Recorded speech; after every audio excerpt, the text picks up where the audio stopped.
Hola amigos de Ventana Verde. Bueno, pues estoy aquí para hablaros de una figura administrativa que ha tenido mucha importancia, no solamente en el desarrollo de proyectos, sino en el desarrollo económico y social de este país.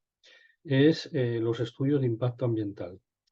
El Real Decreto 1131 de 1988, de 30 de junio, especifica que todos los estudios que se realizan de proyectos nuevos de distintos tipos en el medio natural y en términos municipales que no esté esa figura consolidada y que no coincida con el plan de urbanismo local o con los planes especiales, tiene que ser sometida a este estudio de impacto ambiental. Ese estudio de impacto ambiental lo realiza el promotor, que normalmente contrata a una empresa especializada en hacer este tipo de estudios, y ese estudio se presenta a la administración y la administración, la comunidad autónoma, que es la que realmente tiene la autoridad para dar viabilidad a estos proyectos, la comunidad autónoma es la que hace el estudio, o sea, la evaluación del impacto ambiental. O sea, el promotor hace el estudio y la comunidad autónoma, el ayuntamiento, son los que hacen la evaluación, ¿eh? Normalmente en los ayuntamientos los términos municipales están, según un plan de ordenación urbana, pues están definidos, ¿no? Y está claro que si en una zona está destinada para usos terciarios o para montar un polígono industrial, pues no se puede hacer un parque, aunque sea una cosa mejorable, desde el punto de vista medioambiental. Y al contrario, ¿no? Si en una zona que está destinada a usos recreativos, montar una empresa siderúrgica, pues no se puede realizar.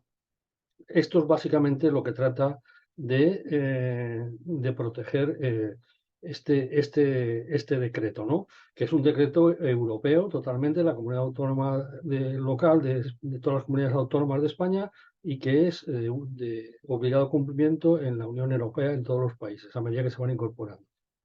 Bueno, normalmente este tipo de estudios depende, hay de carácter constructivo, ¿no? Por ejemplo, todo lo que está relacionado con carreteras, presas, embalses, pantanos, etcétera, ¿no? Que necesitan un estudio de impacto ambiental. Luego hay de usos agrícolas, hay de usos energéticos, ¿eh?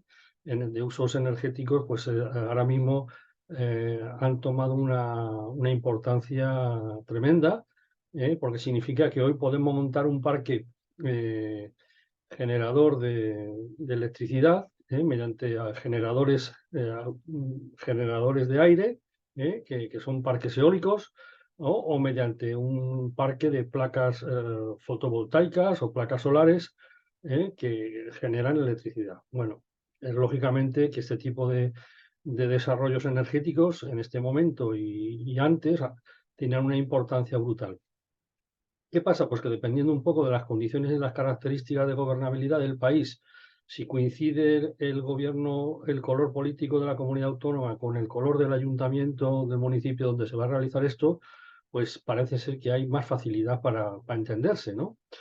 Y por otra parte también esto tiene su parte buena, ¿no? Y su parte mala.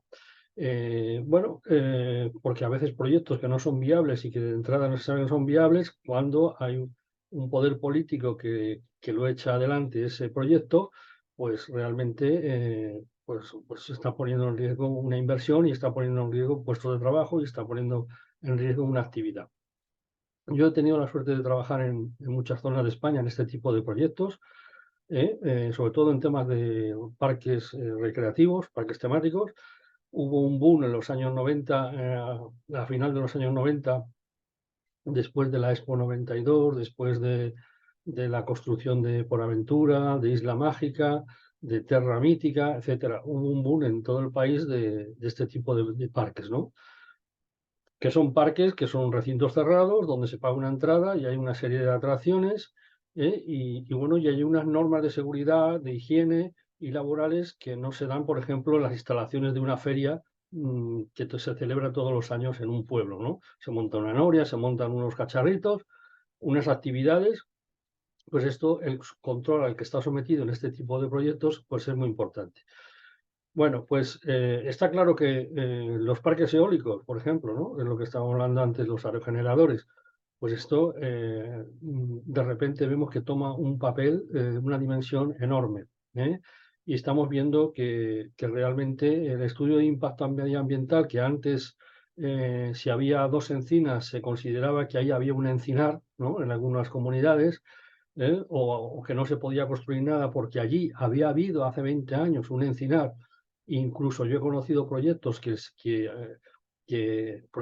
vamos, que no se sabe, que la gente no sabía que en ese terreno había habido un encinar, y que un señor que compra la finca se decide cargar ese encinar para allí plantar, sembrar una serie de cultivos de cereales, de oleaginosas, etcétera.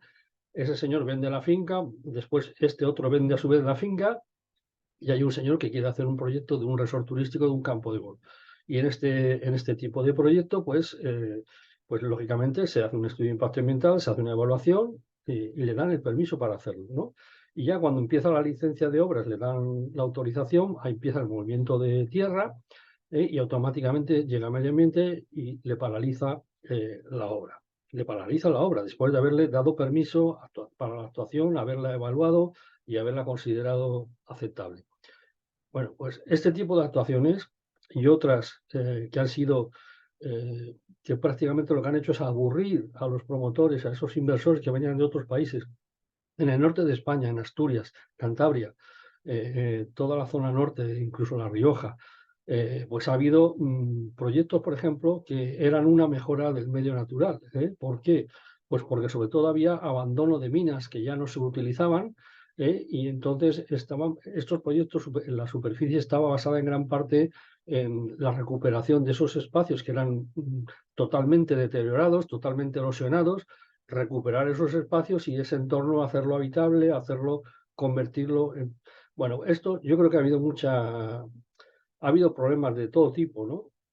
Sobre todo porque cuando no coincidía el color político de la comunidad con el color político del municipio, pues ya empezaban los problemas. Incluso a veces, coincidiendo el mismo color, pues como la idea no era de ellos, pues no querían llevarla adelante.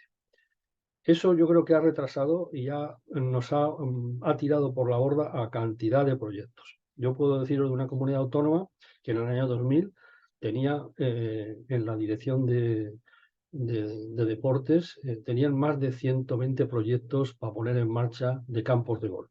Y en los últimos 15 años no se ha ejecutado ni uno solo, porque salió una normativa muy estricta, no solamente porque el medio natural no solamente era una decisión de al menos 4 consejerías: Economía, Urbanismo, Territorio, Deportes y Turismo. Entonces, claro, si había uno que no era del mismo grupo, no era de la misma, pues ya empezaban los problemas, ¿no? Y entonces, pues claro, la interpretación es muy diferente del señor economista, del señor que plantea un proyecto turístico, al señor que plantea un proyecto deportivo y al señor que plantea crear una pequeña urbanización, una pequeña localidad. Yo, de verdad que en este país, si se hubieran hecho, no digo todos, pero vamos, unos cuantos de los grandes proyectos que se podían haber hecho, porque luego hemos visto todo lo contrario, hemos visto que se han hecho verdaderas piñatas, ¿no? Con un coste económico que luego el mismo proyecto se ha caído y se ha hundido, porque en su día decidieron tomarlo como estandarte de una campaña política, lo llevaron adelante a pesar de todo y esos proyectos luego pues se han hundido. Y no vamos a citar nombres porque no vale la pena, no vale la pena. Entonces, esto es el estudio de impacto ambiental, que tiene una relevancia muy importante, que en mi opinión se ha utilizado con carácter más coercitivo que impulsivo. Los estudios de impacto ambiental, cuando dicen que no se puede hacer una cosa, dicen que no se puede hacer una cosa, pero está claro que 2 encinas no son un encinar. Y realmente todos estos proyectos contemplan grandes zonas verdes, grandes superficies de recuperación, de proyectos que están erosionados los terrenos, en fin, todo este tipo de historias. Pues nada más, solamente eso. Yo a continuación os voy a poner detrás del vídeo digamos, el esquema director de este tipo de análisis para hacer este tipo de proyectos que durante muchos años, después de muchas consultas y después de la experiencia, pues he puesto en marcha, ¿no? Simplemente por si a alguno le puede servir. Pues nada, pues hasta pronto. Muchas gracias.